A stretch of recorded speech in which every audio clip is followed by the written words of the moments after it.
Və davamı olaraq istəyirəm bu meningiomanın belə bir şey göstərim sizə. Həmin bu bizim göz almasıdır. Baxın, sağı gördüm, solu hələ görmürəm. Bu arada retrobulbar pi toxuması da ödemlidir. Baxın, gözü önə doğru sıxılıbdır sol göz. Və diqqətinizi istəyirəm çəkin buradakı sümükdəki dəyişikliklərə. Baxırsınız, əsas sümüyün böyük qanadını necə dəyişikliyə uğradıb, qalınlaşdırıb. Və özüm kimi tənbəl digər dostlar üçün bu haqda biraz məlumat olsun deyə məşhur bilinən o saytdan N-Plaque meningiomanın haralarda necə yerləşdiyini göstərmək istəyirəm. Birincisi, epidemiologiyası 2,9% bütün meningiomaların bu meningioma təşkil edir.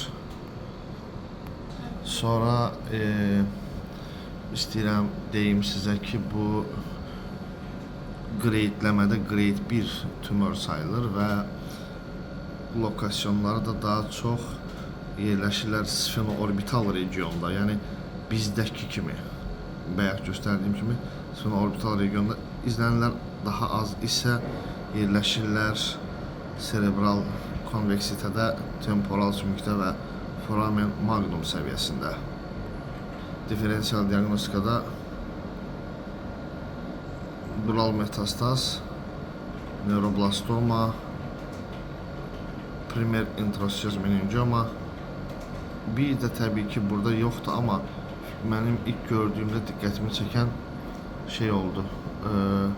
Fibroz displaziya.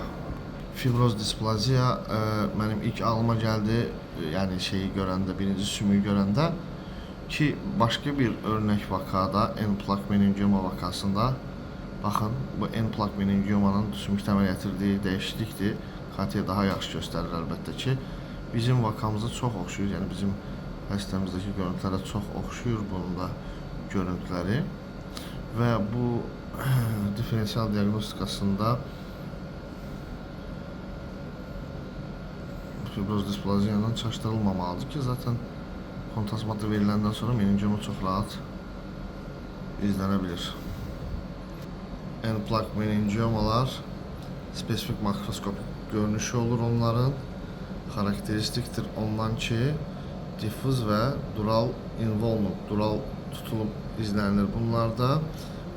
Baxın, adətən ekstrakranial extension əmələ gətirirlər, uzanımlar kalvariuma, orbitaya və yumuşaq toxumalara doğru. Bizdə də var idi ekstrakranial uzantı. Göstərmişdim sizə əsas sümüyün kənarları boyunca lateraldan uzanımımız var idi bizim də.